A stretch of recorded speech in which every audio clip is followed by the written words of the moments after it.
Ok, donc je vais prendre la suite.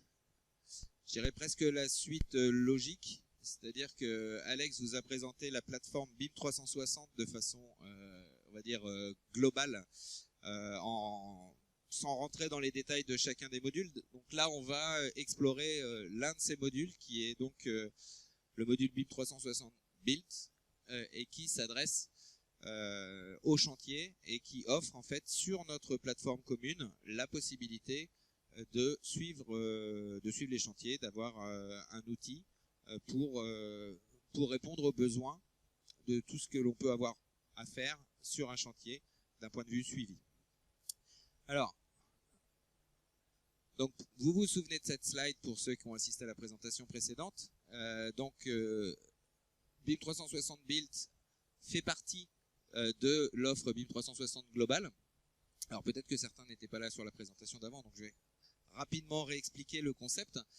Donc l'idée c'est d'offrir une plateforme unique sur laquelle on va pouvoir couvrir l'ensemble du cycle de vie d'un projet, de la conception à la livraison, et avec différents modules qui ont pour objet d'adresser chaque partie.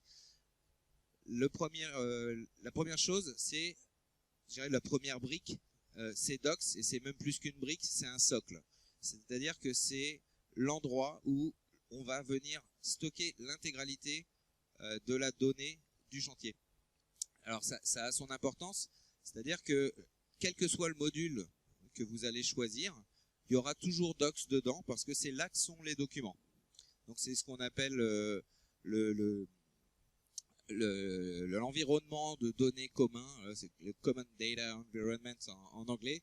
Donc le CDE, c'est un concept très, très en vogue en ce moment, qui permet en fait d'expliquer le pourquoi d'avoir une plateforme complètement unifiée. Donc sur cette plateforme Docs, on va être en mesure de venir stocker tout un tas de formats CAD. Donc on a illustré ici avec les différents outils de création de données qui peuvent être compris dans l'AEC Collection. Mais on va pouvoir stocker en fait n'importe quel format de fichier, n'importe lequel. Et on va être en mesure de visualiser plus de 60 types de formats CAD, en plus évidemment des formats type PDF ou des formats Office, des documents Word, des documents Excel et ainsi de suite. Donc BIM 360 Design, je ne crois pas qu'il y ait de présentation aujourd'hui.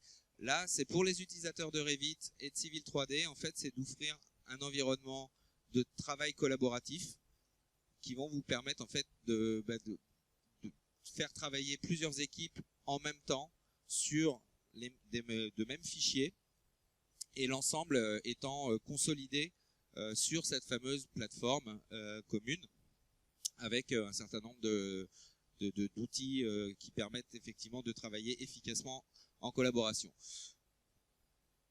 La partie BIM 360 Coordinate, là on est plus dans la logique de pré-synthèse. Alors là c'est, je crois, dans 1 heure ou 1 heure et demie, je ne me rappelle plus, je viendrai vous présenter ce module.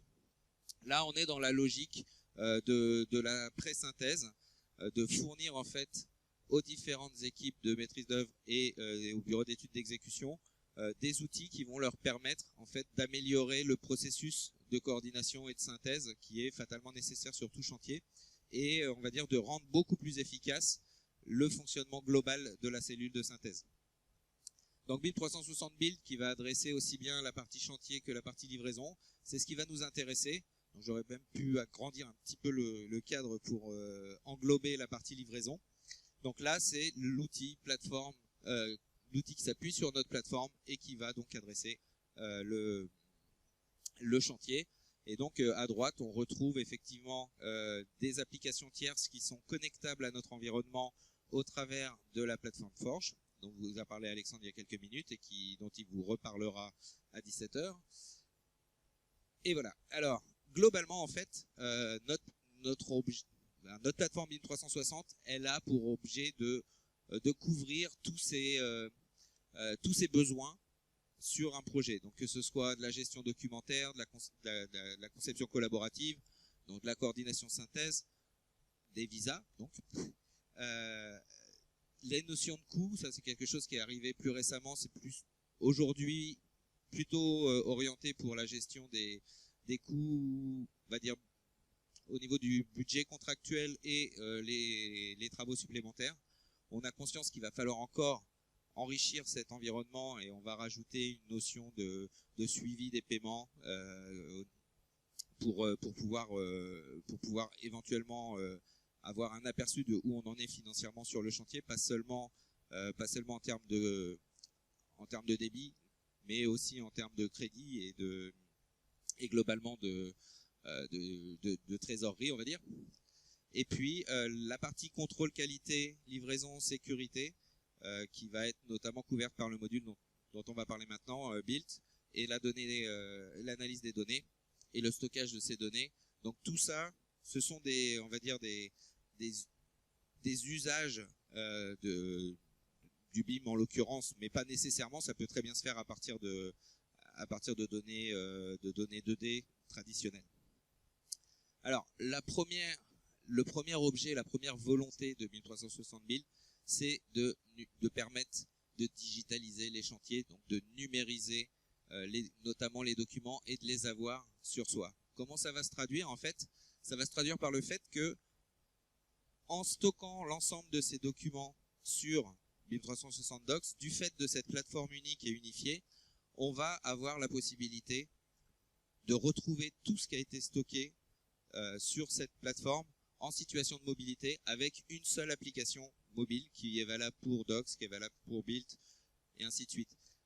Cette application mobile, elle est disponible sur iOS ou Android et elle vous permet de retrouver en fait la façon dont les documents ont été classés à l'intérieur du projet. Donc l'organisation par répertoire, sous-répertoire, avec tous les droits d'accès à ces répertoires qui ont été définis dans la partie administrative de la plateforme. Et on va retrouver effectivement avec cette plateforme, avec cette application mobile, toutes les fonctionnalités de BIM 360 Docs, puisque comme je vous l'ai dit au départ, quel que soit le module que l'on acquiert avec notre plateforme, que ce soit Build, Design, Coordinate, on a Docs, donc naturellement on a l'ensemble des fonctionnalités qui vont avec. Donc l'idée c'est vraiment d'emmener ces documents sur le chantier. Donc on vient, avant de partir sur le chantier, on va charger sur la tablette ou le smartphone les documents qui vont nous être utiles. Alors si on a une connexion sur ce chantier, c'est encore mieux parce qu'on va pouvoir travailler en temps réel en mode connecté, mais même si on n'a pas cette connexion, on va être en mesure en fait de précharger l'ensemble et de travailler en mode offline sur ces documents sans aucun souci, de les visualiser, de les annoter, de créer des réserves ou ce genre de choses à partir de ces documents. Avec ce fameux viewer qui nous est commun à l'ensemble de nos solutions, qui permet de visualiser donc encore une fois plus de 60 formats de fichiers différents. Donc ici vous avez une vidéo qui vous montre un petit peu comment on accède à la visualisation des dossiers et des documents. Donc on retrouve en fait l'arborescence et puis on peut venir sélectionner le plan, le modèle, la vue en coupe, en ce que vous souhaitez. On le sélectionne, on l'ouvre et il vient se charger dans la maquette. Donc là c'est une vue 3D, j'aurais pu très bien utiliser un plan 2D ou une vue de dessus ou peu importe ce qui a été publié sur la plateforme. Et on va retrouver en fait, vous voyez qu'on peut basculer très facilement du modèle 3D à une vue 2D correspondante. Et on va avoir un certain nombre d'outils disponibles, vous les voyez sur la partie basse là, où on va être en mesure par exemple de faire une annotation, de créer une réserve ou par exemple de prendre une cote de façon très simple et avec cette cote ensuite de pouvoir la partager avec quelqu'un au besoin. Donc ça vaut pour un plan, ça vaut naturellement pour d'autres types de documentation. Quelqu'un qui doit intervenir sur ici un système de contrôle d'éclairage, il va retrouver l'ensemble de la doc qui va être chargée sur la plateforme. Donc tous ces documents sont disponibles à partir du moment où ils ont été téléchargés en amont ou à partir du moment où on a une connexion. À ce moment-là, on y accédera directement depuis la plateforme. Alors en termes d'annotation, on va être en mesure en fait de créer n'importe quel type d'annotation. Donc ça peut être des nuages de révision, ça peut être des commentaires, peu importe. Et ce qui est intéressant, c'est quand on crée une annotation, ça va nous créer une sorte de snapshot, comment on dit snapshot en français? Ouais, une capture d'écran, voilà. De ce que vous êtes en train de faire, tout en le liant naturellement au document, et on va pouvoir décider si cette capture, cette annotation, bah, on va se la garder pour soi, parce que c'est un truc qui nous a marqué, et qu'on veut garder avec un accès que soi, ou alors de le publier, et à ce moment-là, quand on le publie, bah, n'importe quelle personne qui a accès au document pourra voir l'annotation que vous avez faite. Donc on a naturellement divers types d'annotations, ça peut être du texte, etc., comme je le disais, et on peut rajouter naturellement des commentaires à ces annotations. Vous voyez le type de choses que l'on peut faire. Alors en termes de suivi de chantier, donc il y avait une première étape, c'est on numérise et on emmène sur le chantier les documents, ce qui nous permet de les avoir. On oublie le papier autant que faire se peut. Simplement tout ce que l'on avait coutume de faire sur papier, on nous offre la possibilité de le faire sans le papier. Voilà. Alors au niveau du suivi de chantier, la première chose, c'est qu'on va être en mesure de suivre l'activité sur le site.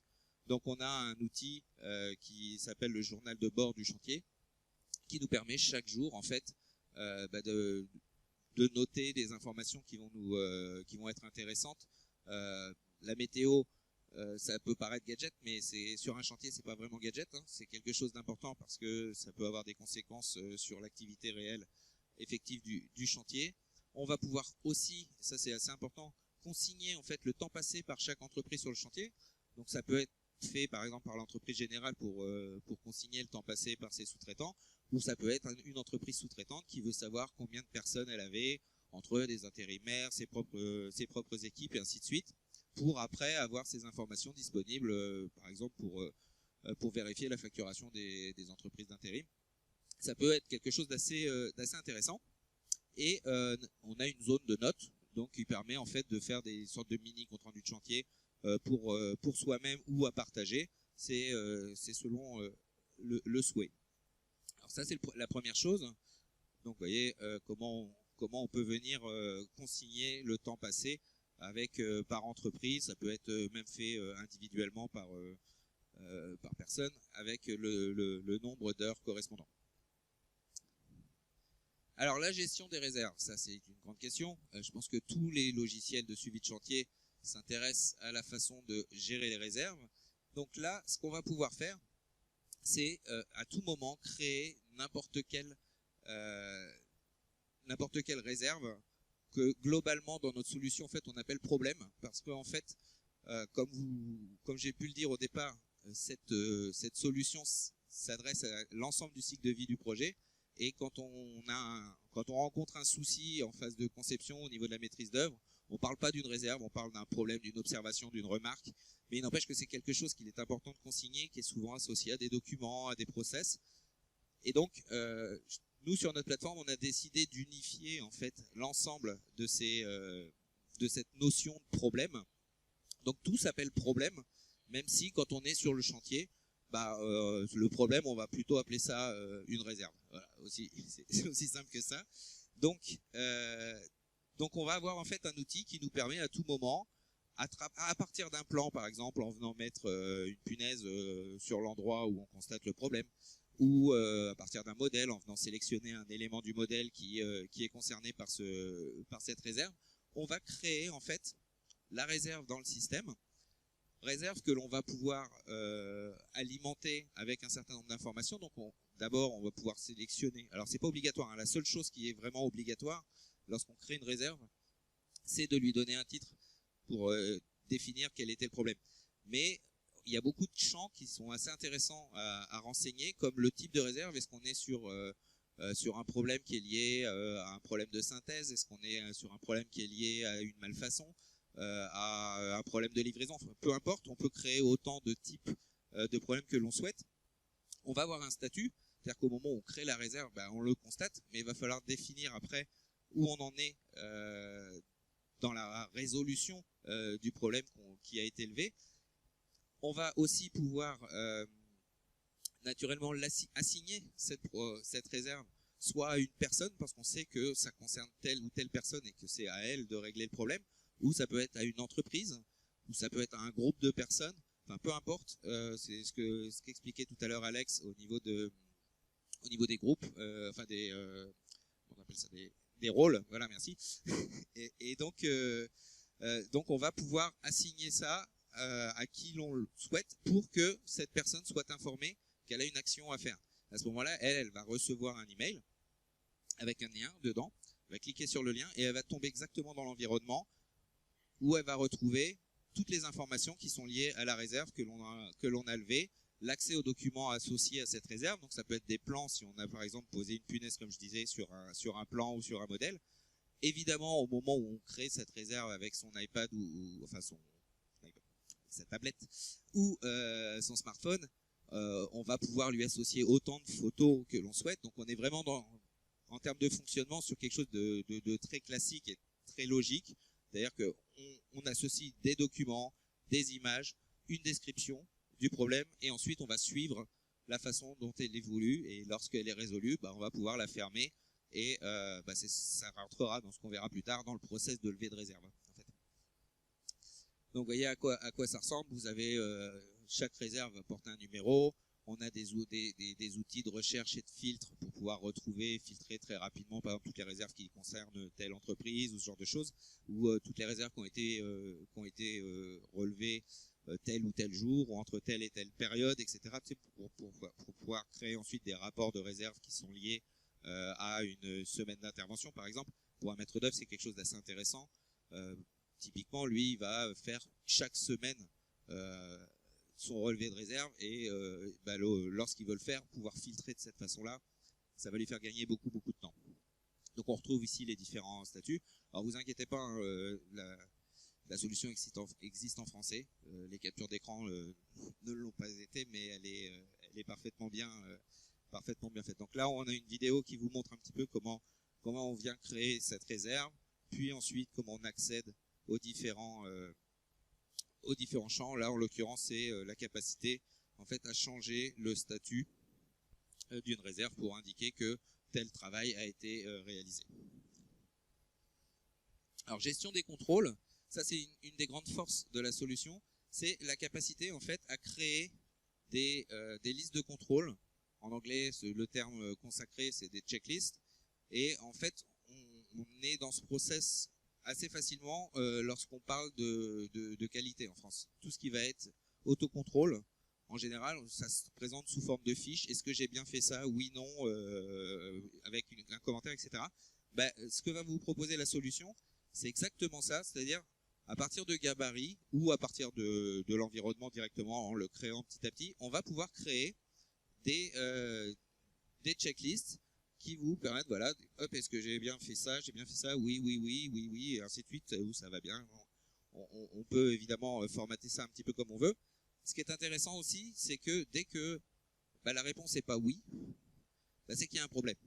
Puisque quand on fait normalement ce genre de choses, tout est censé être comme il faut.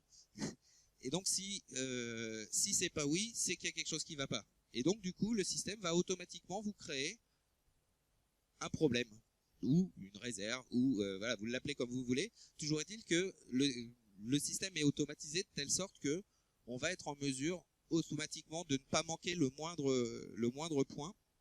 Et on peut savoir aussi que une réserve a été créée à partir d'une checklist. Donc typiquement, si elle a été créée à partir d'une fiche d'autocontrôle, on sait que le problème, son type, c'est un problème de qualité sur le chantier.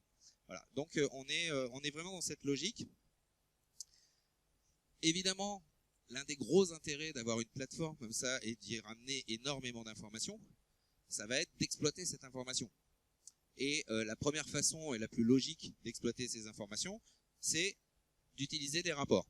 Donc vous allez avoir un outil qui va vous permettre, par exemple, de créer un rapport de l'ensemble des réserves, comme je vous disais tout à l'heure, avec l'ensemble des réserves de telle date à telle date qui correspondent à telle zone du bâtiment et qui doivent être attribuées à telle entreprise ou à tel groupe d'entreprises. Ça, on peut le faire de façon très très simple. On peut aussi le programmer, c'est-à-dire dire tous les vendredis soirs, je veux qu'il y ait tel rapport qui soit envoyé à telle entreprise qui regroupe l'ensemble de ses réserves qui lui reste à faire et ainsi de suite. Donc tout ça, c'est possible de l'automatiser. Ce qui est intéressant, évidemment, c'est l'interactivité, c'est-à-dire que dans le rapport, ça vous sort un PDF, c'est un PDF intelligent avec des hyperliens. Donc si vous cliquez sur le numéro de la réserve, automatiquement, vous vous retrouvez dans l'environnement avec toutes les informations, les documents associés et ainsi de suite. Alors, autre point intéressant qui vient avec BIP 360 Build, c'est le suivi des fiches de travaux modificatifs. En anglais, c'est une notion qu'on appelle les demandes d'information, les RFI, donc les Request for Information.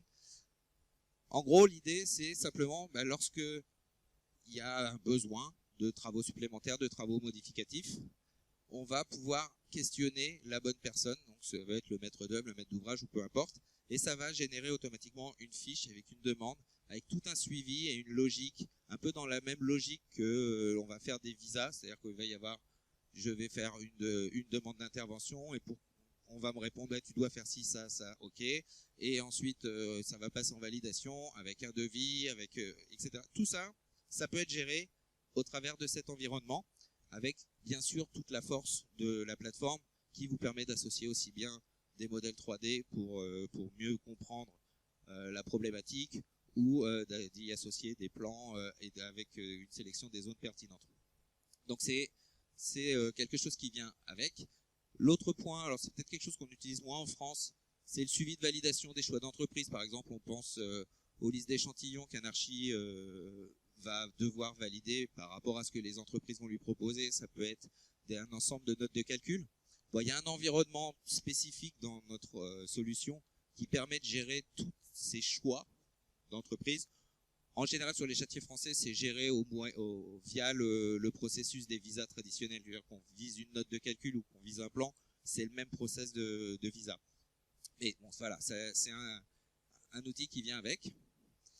Alors, pour ce qui est des OPR, en fait, on va être en mesure assez facilement de préparer ces campagnes d'OPR en regroupant, par exemple, par zone, l'ensemble des réserves qui sont attribuées à telle ou telle entreprise, le faire par étage, etc., pour qu'on puisse être beaucoup plus efficace au moment de la campagne de levée de réserve.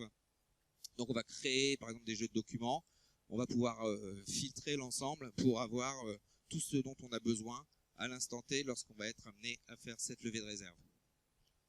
Et puis, in fine, la capacité à créer sur notre plateforme un DOE numérique en définissant l'ensemble des documents qui doivent être mis dans ce DOE numérique, en créant un bordereau de transmission et en permettant de le partager avec la bonne personne qui recevra là pour le coup un zip du DOE et qui pourra ensuite consulter les documents du DOE numérique en question. Alors la dernière phase, Alex en a parlé, analyse des données de chantier, donc on retrouve cette page d'accueil que l'on va pouvoir personnaliser en choisissant les informations que l'on souhaite avoir. Et puis ce fameux outil là qu'on appelle Insight sur la plateforme, qui elle va nous permettre en fait d'avoir là pour le coup un ensemble d'informations, de graphiques, etc., ou de listes de documents que l'on souhaite en fait suivre de façon très précise, une sorte de méga tableau de bord, un peu plus que notre page d'accueil, mais vraiment quelque chose qui est complètement configurable et qui va nous permettre d'aller assez loin dans l'analyse de l'ensemble des données qui sont regroupées sur la plateforme. Vous voyez, on a aussi, au travers de cet environnement, tous les rapports qui ont pu être créés avec des outils de filtre et de regroupement qui sont très très puissants. Donc voilà pour... Ouais, j'arrive au bout. Ouais. Alors, juste un point, il me reste une minute. Juste un point, ce qui est intéressant évidemment, c'est la capacité d'exporter aussi bien en CSV qu'en PDF toutes ces informations, ces rapports, ces listes, etc. Pour être partagées dans un environnement autre. Donc c'est parfaitement possible de partager ces informations de cette façon. Voilà, je vous remercie pour votre attention et puis je vous retrouverai tout à l'heure pour vous parler de Coordinate.